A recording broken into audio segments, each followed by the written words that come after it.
Hey, and welcome guys. Today we have the newly released, at least at the time of this video, the newly released Star Wars Star Destroyer by Bandai in the 1/5000 scale. So excited about the project. And let's take a quick look at the box. Has some actual pictures of the model. Now I bought the version that doesn't come with the light kit. The light kit was quite a bit more expensive than just the regular kit. I believe this was $80 just for this, which seems kind of a lot for this scale, considering you can just for a little bit more you can get the almost twice as big Spezda or the Revell kit. It is even smaller than the Revell Easy Build kit. That being said, let's take a look at it. First we get our instruction book. Let's just find one of the main whole sections. Alright, so here we get the main whole section. And let's go ahead and take this out of the plastic, get a better look at it.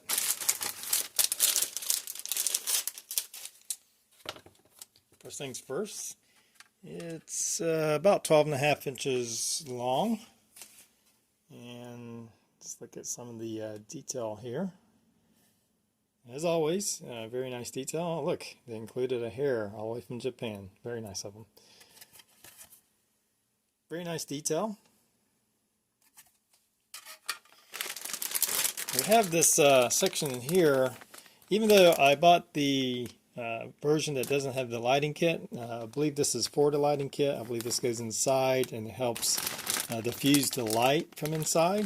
Not to block the light, but just diffuse it so it doesn't glare out.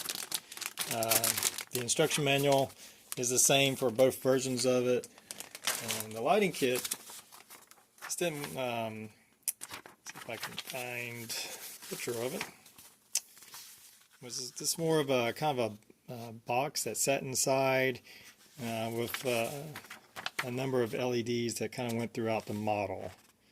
So it's not fiber optics or anything like that. There's some various LEDs to kind of light the inside. And then I guess this diffuses the light for all the different windows. Pretty sure that's what it is. I haven't read the instructions, so I'm just kind of guessing on that. But you can see all the detail of the parts here. Some sort of clear part here. I'm not sure what that's for. I know that there's it includes a Millennium Falcon and a Blockade Runner.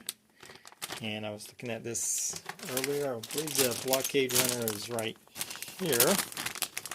So that's a 1/5000 scale Blockade Runner. Comes in two parts. Looks like you have a drive section, and it's in this this lighter color plastic. And I know it took me a while to find the Millennium Falcon because it is very small. I don't remember where that was at. Anyway.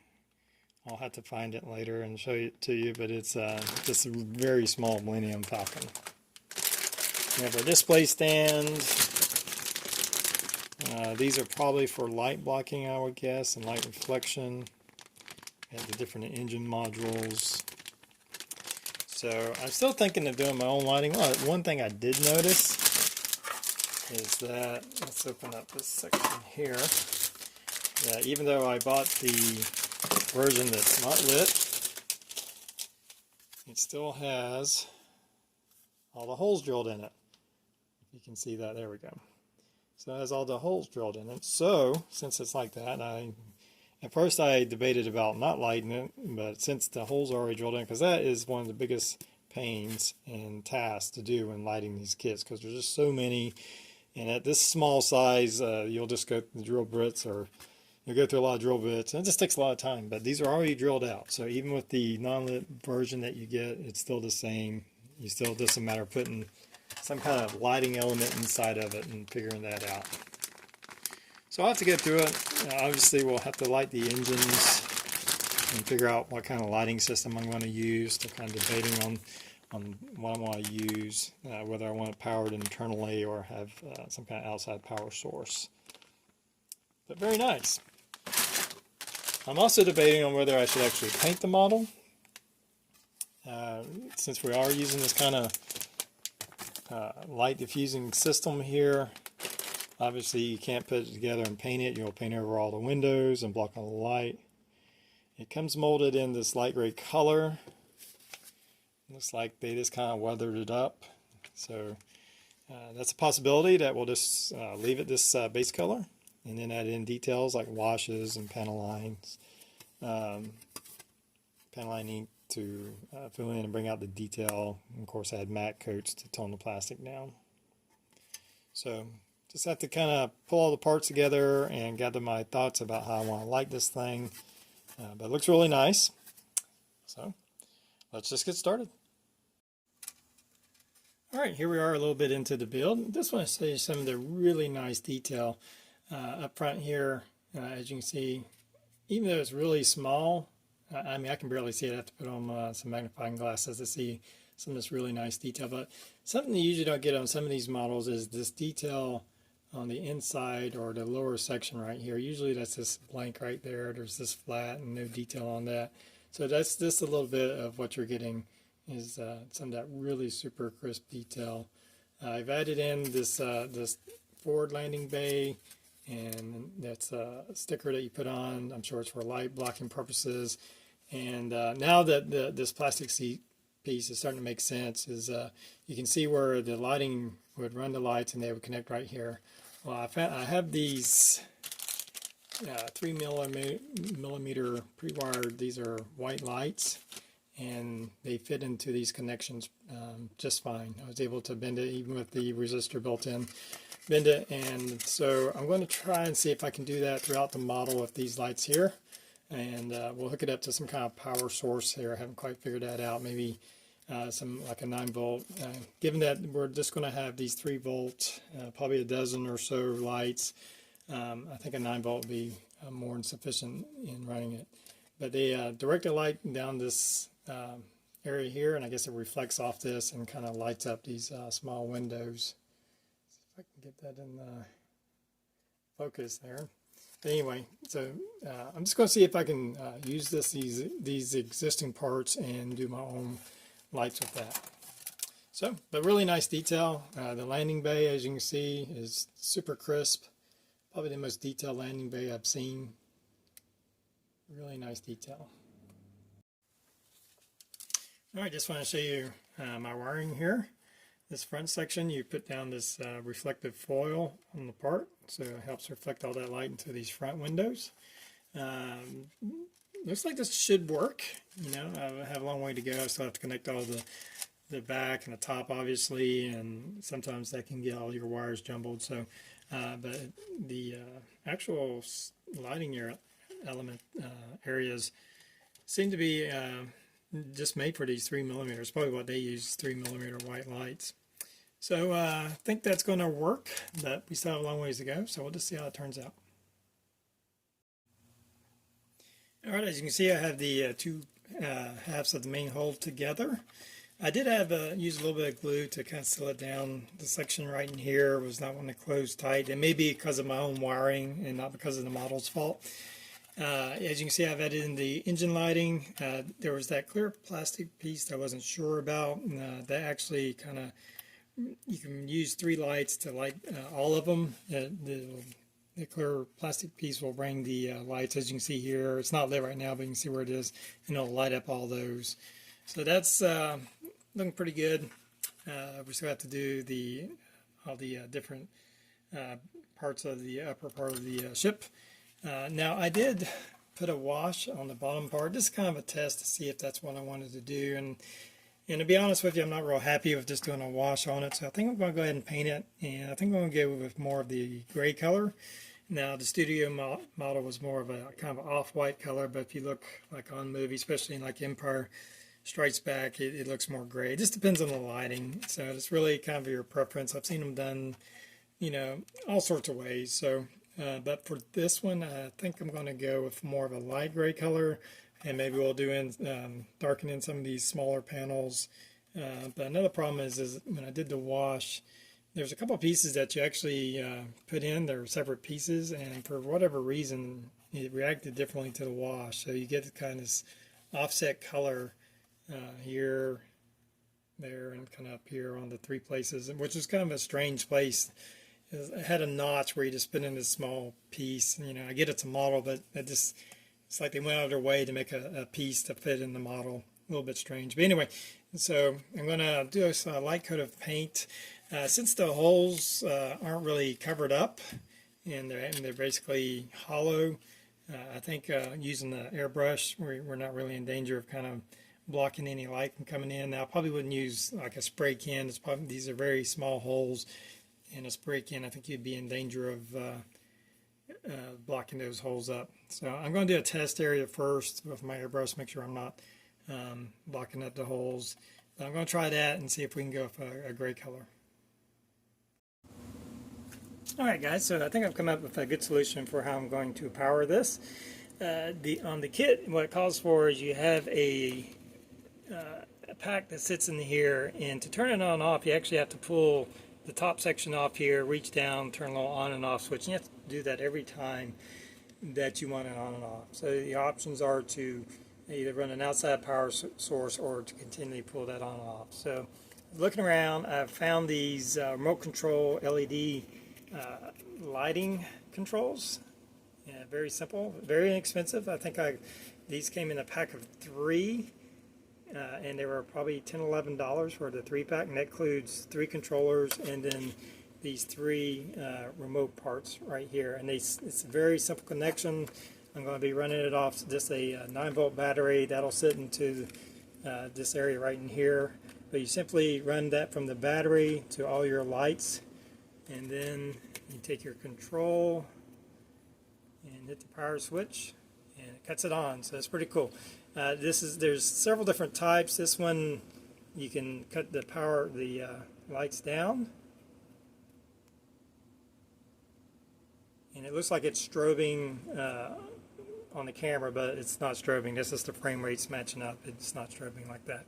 So, but you go 100%. There's a few effects that cause it to blink on and off. Those really don't come into play for the application I'm using it for, but I thought it was a really cool idea. You know, eventually I would have to change the battery, but for the most part I won't have to be pulling it off every time I want to turn it on and off. So very cool, not that expensive. Again, just cutting it on and off, and then you can of course cut the power down. I guess if you wanted to save the battery, cut it down to 25%. And again, it's not strobing like that, it's just the frame rate of the camera is making it appear that way. So, very cool stuff. Very excited about that.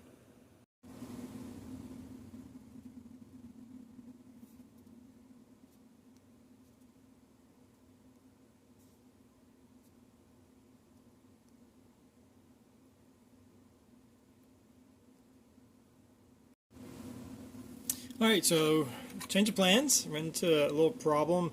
I have my battery connector here, and I got everything mounted and just kind of pushed down in position, and then took the bridge section, and I just could not get this to fit snugly in there. It would go in, but I guess there's maybe too much wiring, and the time you put a 9-volt battery took up more space than I expected, and what was happening is it was pushing this section up just a little bit, and that was causing this section right here to show and causing some light leaks. So I messed with it, and it would kind of get in position, but it's just not, I'm afraid that over time it would not hold.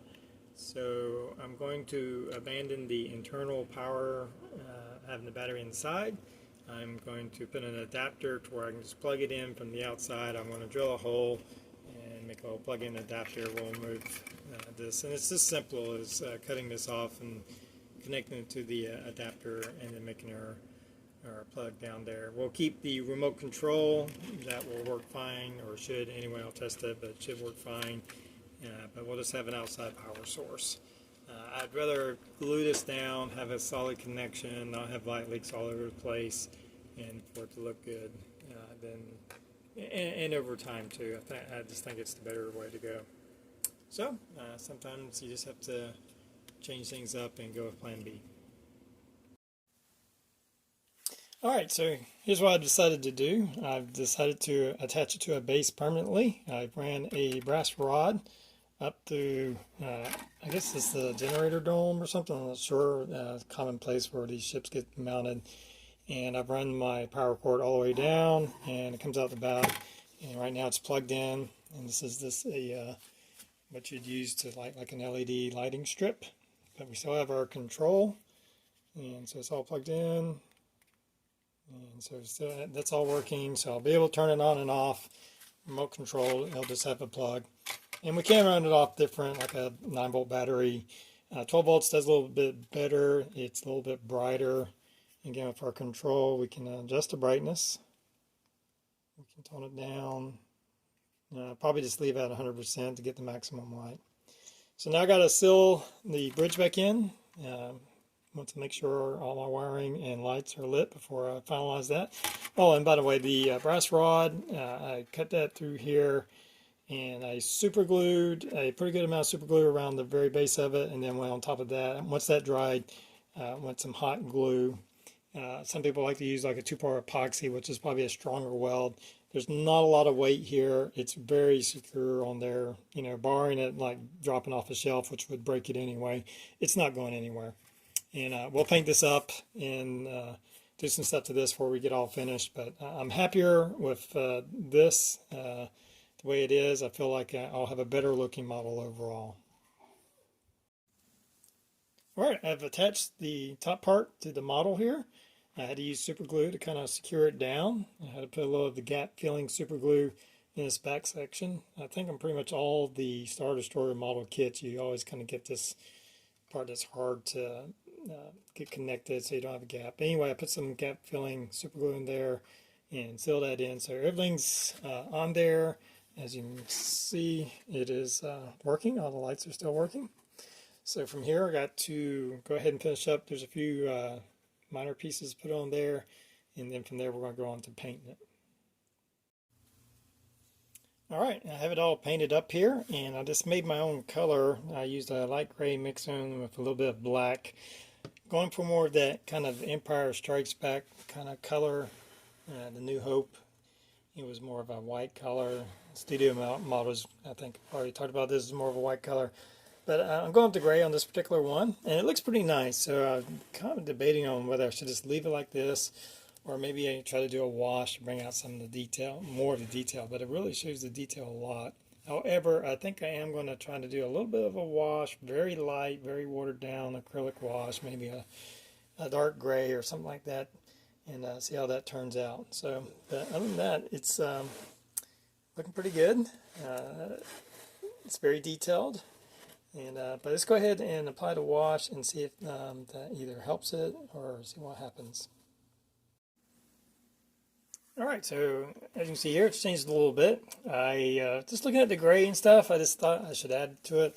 I tried doing a little bit of a wash. It really didn't do anything, didn't go anywhere.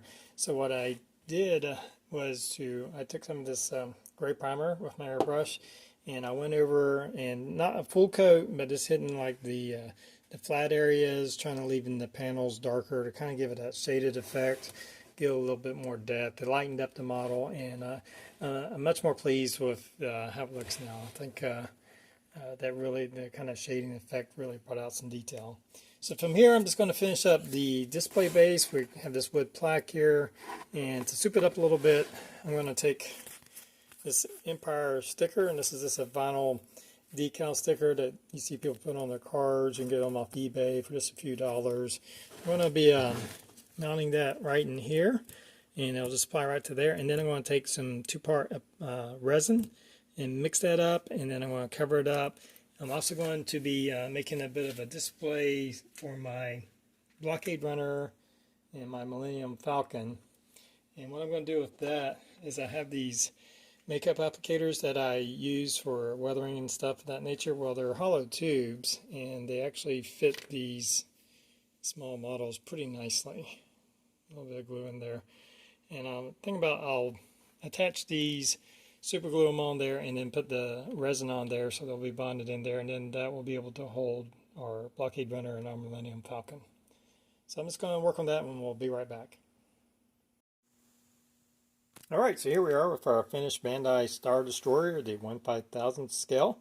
So you can see I finished up the base here. We put a coat of resin over it and the decal. We've added our little stands for the Blockade Runner. And I'm just going to hold my phone so I can get close to this model. It is quite small, and that's going to be the biggest drawback to this model. It's about 12 and a half inches long. And so you're just going to lose a little bit as far as the size. I probably prefer the larger kits of this, but this is quite nicely detailed. I'm going to get you up close here just so you can see some of this really nice detail that's not on the larger kits. Even like your deflector domes have some nice detail to them and along the sides. It's a very nice detail, so you can give it that. It's just going to be small. We'll go ahead and cut the power on. Again, it's a remote control. So we'll turn the lights on here and take a look at the back here. And again, I did my own lighting. Saved probably quite a bit of money. I believe to buy the lighting package is an extra $60. I definitely didn't spend that much on mine. Probably about $10 or probably $10-15 on the control. That's with the remote control, and then just those few LEDs. Of course, the stand and everything. Take a look at our Blockade Runner. We have our very small Millennium Falcon, which is hard to even get focused on.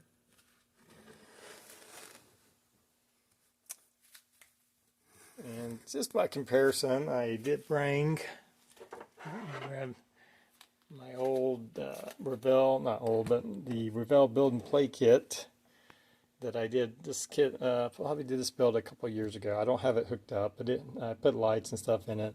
I sealed, this kit had the awful landing gear attached to the bottom, and that's all been sealed in. But I just want to give you kind of a rough estimate of the size. Again, this is 1/5000. I think this is something like 1/4000 or something along those lines. I forget the exact scale of the Revell Build and Play. You can definitely tell and notice again in the detail of the model. Just taking a look at this section as compared to this, and I actually did a lot of extra detail here with some styrene. A lot of this is stuff that I've added on to give it more detail as compared to the Bandai kit. And of course, all these holes were already pre-drilled, which is very nice. It's interesting that even though this is smaller scale, you have a wider gap here. So this is one of the probably many inaccuracies of the Revell kit. But again, I'll probably pay $20-something for this as compared to $80 for the unlit version of the Bandai kit. So it really just depends on what you want. If you do want a super detailed kit of the Star Destroyer, definitely a way to go. But if you're wanting something big, then you may want to look at this, if the Zvezda or the Revell version of it. So anyway, guys, hope you enjoyed the video. And until next time, everybody have a good one.